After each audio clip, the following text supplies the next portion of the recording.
Before I tell you how I ended up flipping my Karen neighbor's shiny black SUV into a ditch with my tractor, make sure you hit that subscribe button because what I'm about to share is a story so unbelievable, so packed with twists and turns, you won't want to miss more like it. And trust me, this tale of one man, one tractor, and one neighborhood tyrant known as Karen will have you shaking your head in disbelief, laughing at the absurdity, and maybe even cheering by the end, because it all started on a quiet Saturday morning when all I wanted to do was mow my fields, sip some coffee, and finally get a little peace from the endless barrage of wall letters that seemed to multiply in my mailbox every week, letters signed in bold handwriting with phrases like, "Violation notice," and "Immediate action required," that always, without fail, came from none other than Karen herself, the self-appointed queen of the cul-de-sac, a woman who drove around in her gleaming SUV like she owned the entire subdivision and treated every resident like a subject in her kingdom.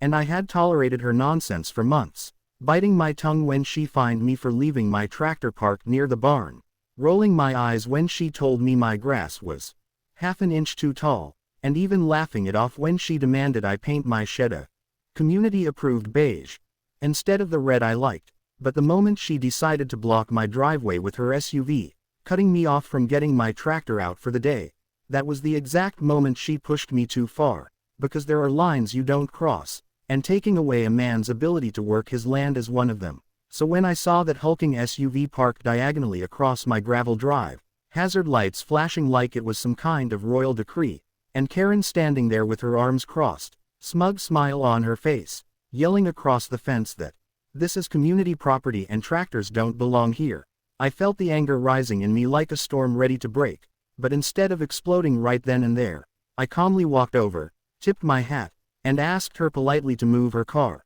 which of course only made her smirk wider as she said, "No, I think you've had enough tractor time, you're disturbing the neighborhood, and I'm not moving until you agree to keep that rusty eyesore locked in your barn where it belongs." And I swear something in my brain snapped, because the more she talked, the more I could hear the laughter of every neighbor she'd tormented over the years, the parents she fined for letting their kids chalk on the sidewalks, the old man she harassed for putting a bird feeder in his yard, the single mom she shamed for leaving her trash can out an extra day. And suddenly it wasn't just about me or my tractor anymore, it was about standing up to the bully who thought she could control everyone. So I smiled, turned back without a word, climbed onto my tractor, fired it up with a roar that echoed across the whole subdivision, and slowly rumbled toward her precious SUV while she stood frozen, jaw-dropping as if she couldn't believe I had the audacity to even come near her beloved car. And at first she laughed, shouting that she would call the cops, call the HOA board, call anyone she needed to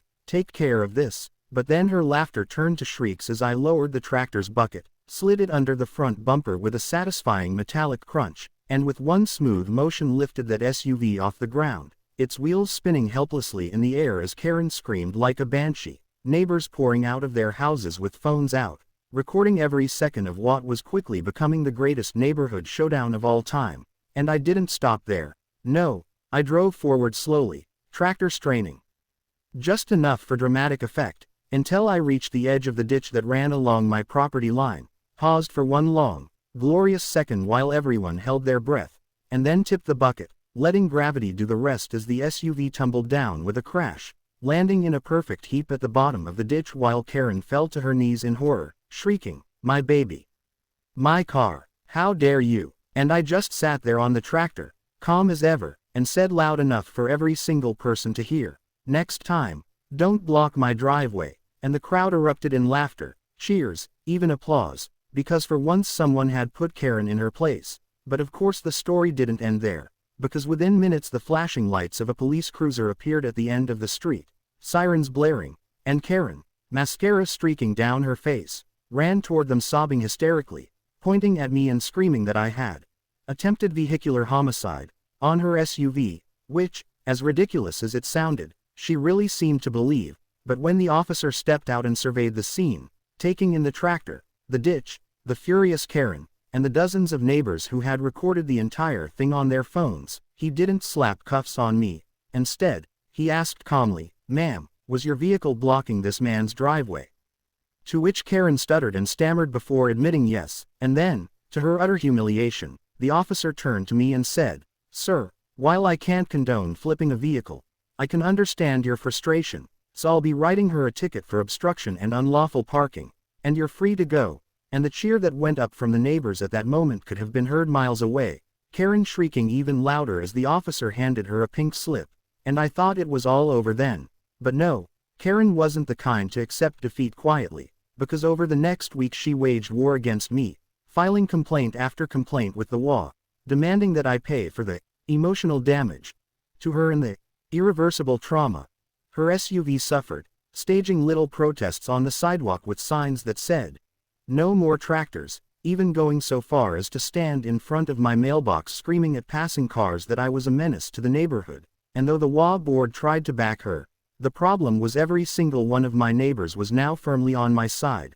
because they had seen the video, they had witnessed the fall of Karen's reign, and they were tired of her tyranny. So instead of siding with her, they rallied with me, organizing a petition to vote her off the board, which only fueled her rage further until one night I caught her sneaking onto my property with a can of spray paint, aiming to vandalize my beloved red shed. But before she could so much as shake the can, the motion sensor lights snapped on, my dog barked, and half a dozen neighbors emerged from the shadows with their cameras rolling, catching Karen red-handed in the act. And by the next morning the video had gone viral, thousands of people across the internet watching Karen vs.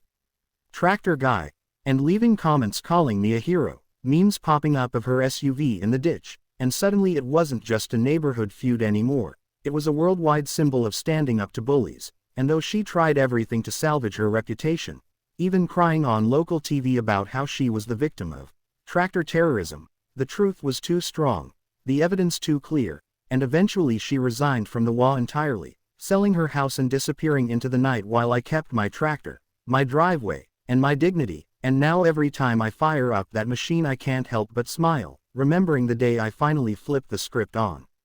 Karen. The day I proved that sometimes the only way to deal with a bully is to flip their SUV into a ditch. And if you enjoyed this story and want to hear more insane real-life tales of standing up to Karens, don't forget to subscribe, because trust me, this is only the beginning.